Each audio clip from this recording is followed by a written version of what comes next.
So I just want to take a moment. We'll talk a little bit, continue talking about the Amida. So we talked last week about the connection between the end of the blessing after the Shema of Ga'al Yisrael, blessing of redemption, and immediately starting the Amida, right? So we said Mismach Geula L'Tfila, that we have to bring Geula, redemption, which is the final blessing after the Shema, right before the Amida, and prayer, which is the Amida. We have to bring them together without any interruption between them. And we talked about how we conclude with the Chazan, so we don't have to say Amen, so on. But then we talked about the fact that the Amida is the apex of prayer. Amida is the time that we stand before God. And it's curious then that if we look into the Amida, it's all, the bulk of it is asking God for our personal needs.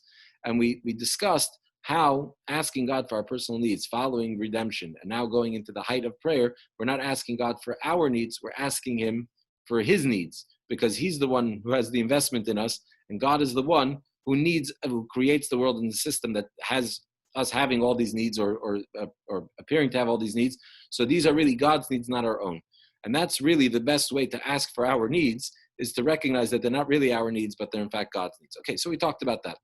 But I want to, before we get into a little bit of the background and the structure of the Amida, which we'll do, God willing, we'll start tomorrow, based on what we said, that we bring the two together, redemption and the Amida, and how redemption leads into the Amida, to total transcendence.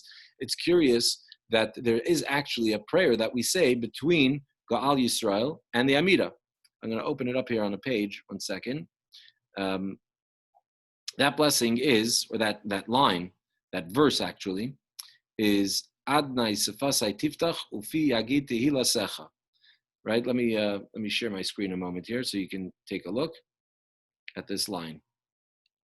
This line right here. Right? Adnai Sfatai Tiftach ufi yagid tehila techa. My Lord, open my lips, and my mouth shall declare your praise. So this is not part of the Amida. The Amida starts Baruch Atah, blessed are you. And this is like a line beforehand. And yet this line is inserted here between. Why is it? So we can understand it based on what we said. So the technical halachic reason is because when the sages, when they formulated and established the Amida, they included this line. So therefore, it's kind of, even though it's a sort of a statement, like an introduction before the prayer, but really it's already considered part of the mold of the prayer itself.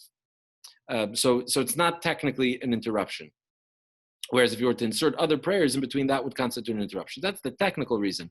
But really, if you look at what the prayer is saying, what does this line say? Right, this verse from Psalms: "My Lord, open my lips, and my mouth shall declare your praise."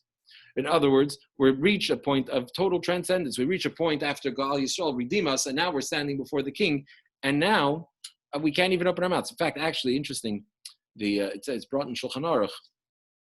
The Alter Rebbe Shulchan Aruch, he says that why don't we make any interruption between Ga'al Yisrael, between the blessing and the Amida? So he says, because it's like if you knock on the door of the king's room, and the king comes to open the door for you. King himself comes to open the door, and then suddenly you're busy doing other things. It's disrespectful. What's going to happen? The king's going to go back, close the door, and go back to his business, and you're going to be stuck outside. In other words, when you knock on the door, you have to be ready to walk into the king.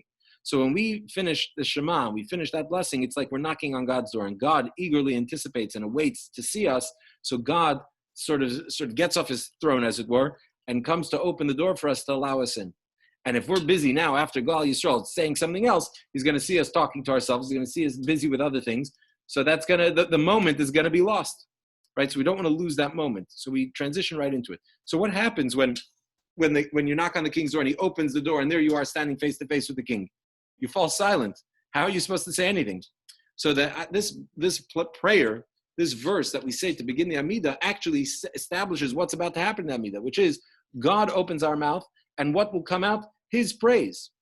Not the praises that we're going to give him, not the things that we could think of on our own, but it's his, tehila techa, God's praises, God's needs, God's things, that whatever it is that he needs us to say, that's what's going to come out of our mouths. And so that's really, so it fits perfectly with this whole transition from pre-Amida into the Amida, how this verse fits beautifully into it. And this verse is said right before our personal Amida, and the Chazan as well, when he repeats the Amida, so he says that verse quietly before he starts his repetition. it's done quietly. If I'm not mistaken, there's mystical because of Kabbalah. It says to do it quietly, if I remember correctly. But so the Chazan says that verse quietly, and then continues with the repetition of the Amida. So this is a little something in that the Gal Yisrael and the Tefillah, and a little bit more understanding the idea of what the nature of the Amida is, and then God willing, tomorrow we will we'll move on to discussing the actual structure of the Amida.